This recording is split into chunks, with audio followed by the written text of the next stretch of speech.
Well, ladies and gentlemen, it has started. What we talked about previously around the bank failures and how more banks would fail this year in 2024. Although we haven't had a failure per se, because what tends to happen is these banks get bought out by larger banks. I want to talk today about what I'm seeing and what not necessarily the mainstream media, but alternative media is starting to see. And that is that we're going to have even more bank failures coming up, or let's call them potential bank failures, because very similar to what happened with Silicon and Signature and some of the others. Remember, there's the FDIC, there's also other forms of quantitative easing that can be created. They also created the bank funding program and all this other stuff to sort of stave it off, but it won't stop what is coming. And I'll show you why they can't stop this as we go to the shared screen. So let's start with this one. This is how it started then. New York Community Bank shares plummet after a 2.4 billion earnings hit. And actually, for those of you who do trade, and I know there's a lot of you that do trading and as well as stock market investing, I know because a lot of you have taken my stock market course, which you can find in the description. Now, here's something very interesting for you.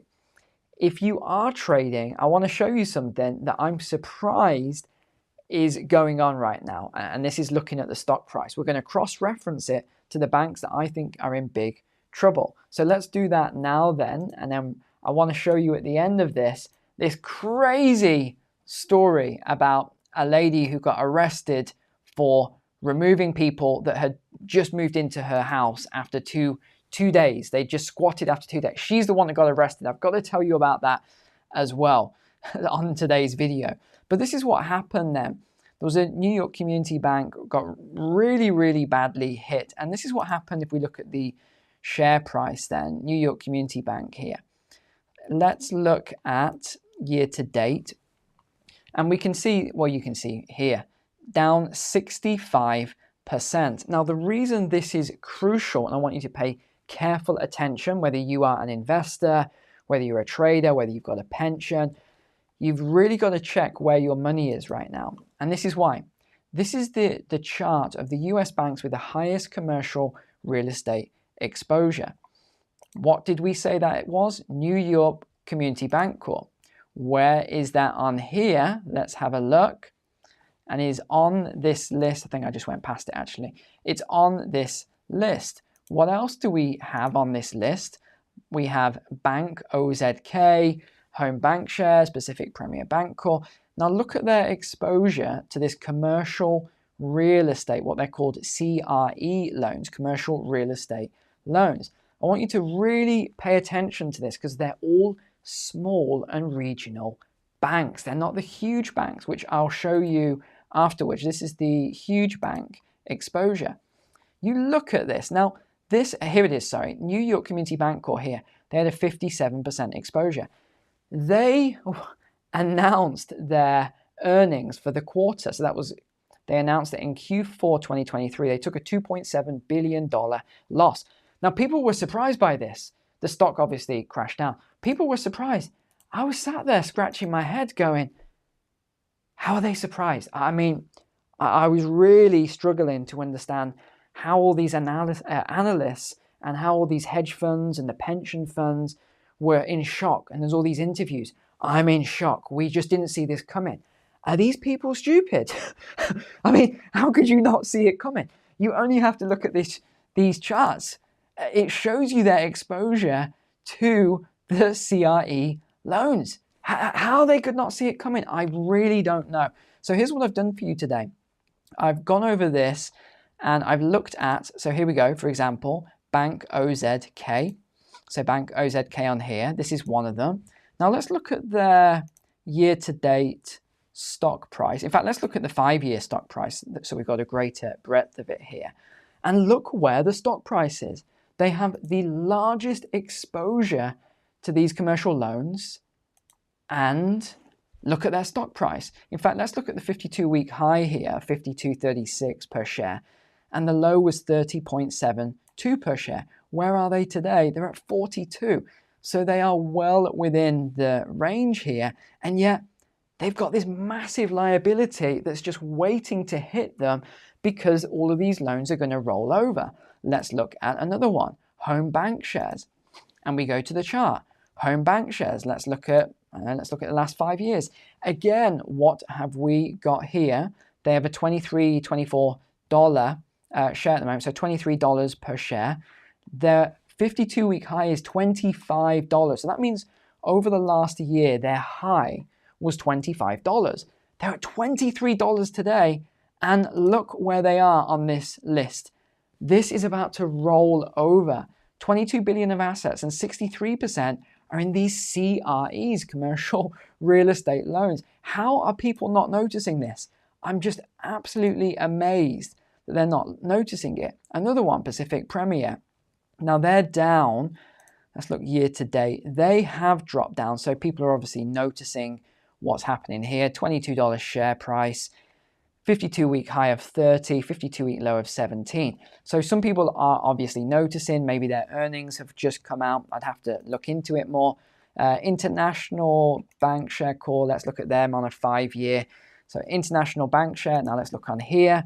Here they are, 59.3% exposure to this. And remember, these things have plummeted as much as 40%, and they haven't been priced in yet. This is the thing that is really staggering to me. So here they are, $53 per share at the moment. Their 52-week high is only $55. I mean, how am I the only person noticing what is happening with some of this stuff? Independent Bank Group, here's another one, which is this one here, 56% exposure. You can see here, look at their price, Independent Bank Group, look at their price here. Let's look at it year to date. Theirs has dropped 16%. So we're starting to see these drops, and this is nothing yet. We haven't even seen the rollover. And just to show you why it's the small and regional medium banks that are going to have the problem, the large banks have already exited their positions. Look, they're only holding 4% for Citigroup, less than 15% for First Citizens Bank. Bank of America is only holding 7%. Citizens, Wells Fargo, they've already gotten out of the race. But yet you look at these smaller ones and they're holding 50 to, let's look at this, anywhere from 40% all the way up to 68%. Now, before I carry on with all this, ladies and gents, please do me a favor, do yourself a favor. If you have exposure to these banks in your portfolio right now, I'm not saying to exit because I can't give financial advice, but please look at your positions. Call your broker, call your financial advisor, call everyone basically. Find out if your pension is invested in this stuff. Are your investments, speak to your bank, point of call at your bank. If you have exposure to this, you've got to be really, really careful, because when these things start to roll, and they're rolling over right now. In fact, I've got to show you the chart. I've got to show you the chart on the rollover because it is shocking. Let's just go to, let's go to this chart. I want to show you, let me jump onto this first. So this is your vacant offices, okay? These are the vacant office space. This is San Francisco, up 20%. New York City, up 14%. Austin, Seattle, Salt Lake City, New York is up 10%.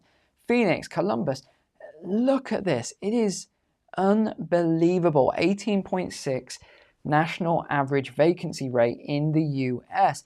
50% drop in new supply of real estate offices. 300 million feet amount of US office space expected to be obsolete by 2030. 300 million square feet. Now let's look at, this is unbelievable. I think I showed you this chart the other week, actually, last month. So this is an aeroplane. This is Mount Everest. Washington, D.C., New York, this shows the amount of empty, here's a weather balloon. Now look at this on the right-hand side, 7 miles above Earth. Here we go. Meteors, Floor area, 20,000 square foot. So that's the context and scale of this with the 11-foot ceiling height. Look how high this is going. This is 1 billion square feet empty. And also, let me just show you one other thing. 48,000. This was July 2023. So this isn't even up to date. This now is way, way higher. And this is the key thing I want to show you. This is the commercial mortgages maturing. Now look at this. 1.2 trillion. This is a T, not a B, by the end of 2025. So last year was 728. And when was the date of that? Let's just get that back again. That was July 2023. And this was July. So this was only half of it.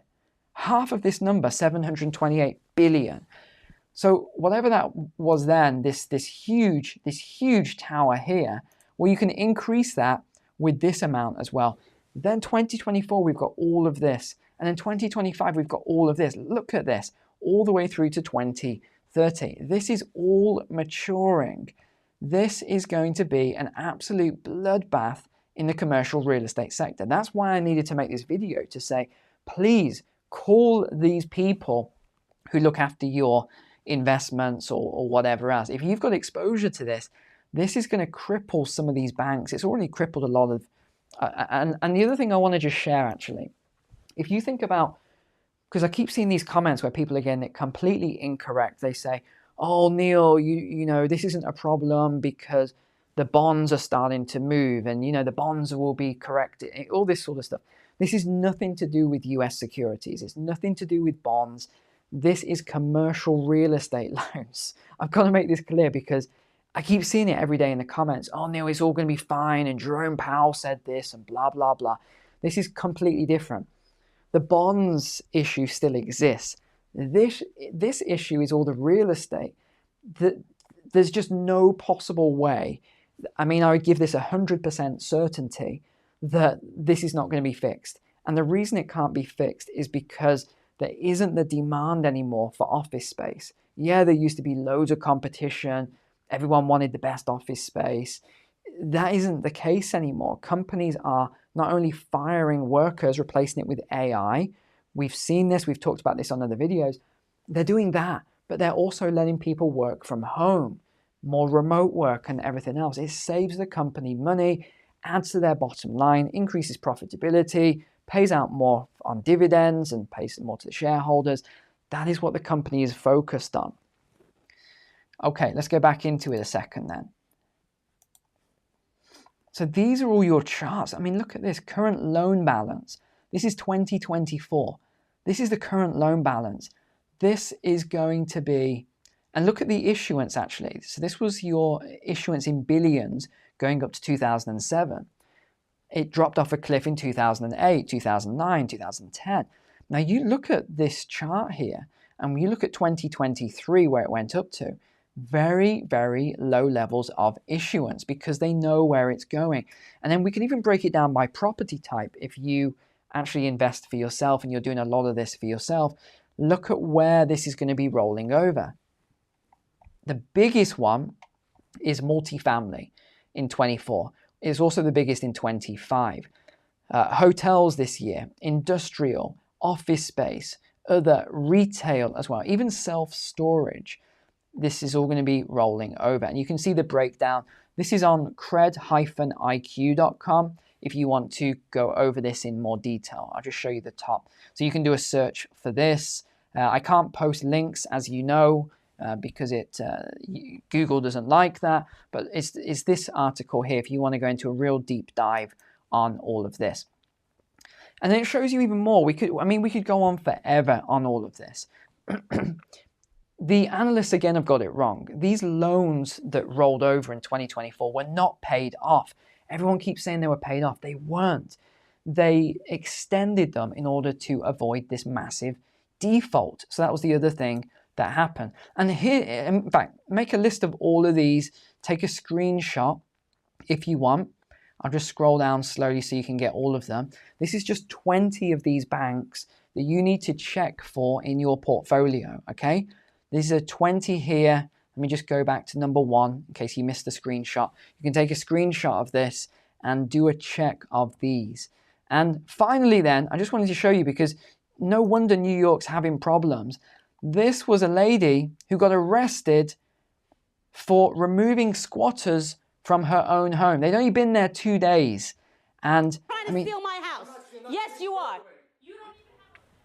How about that? A squatter standoff. A property owner confronts a group of people she says moved into her $1 million home in Queens, and our cameras were rolling as dozens of officers showed up. So this lady actually got arrested. So it's a really interesting story actually. But she got these guys out. They were all out. They left. You can see they packed their bags. Okay, this is where it gets even more crazy. They pack their bags. The locksmith comes. It's her home, so she now changes the locks. They come back, force their way in to the house. They actually force their way in. And then they say, even though one guy admits he's only been there 2 days, and who gets arrested? Look at this. It's the homeowner that gets arrested. And this is why you don't want to live in these states like New York. She is the one that's arrested for evicting these squatters. And look, they're keeping the home. I mean, this is unbelievable. I had to check this out because I thought, no, someone's making this up, surely. There must be more to it than this. And it's moved on now. The thread's moved on. But it basically says that if someone claims that they've been in a property for 30 days, here it is. If someone claims they've been in a property for 30 days, then it's very difficult or almost impossible to evict them. It takes a long period of time and it's very, very expensive. Thank God I don't live in New York or some of these other places. Seriously, it is unbelievable what you have to put up with in the US with all this stuff coming down the line. It is just madness. So there we go. Please check those banks. Move out of New York. Sell your home if you're there with all these squatters' rights. Oh gosh. All right. Take care. God bless. See you tomorrow.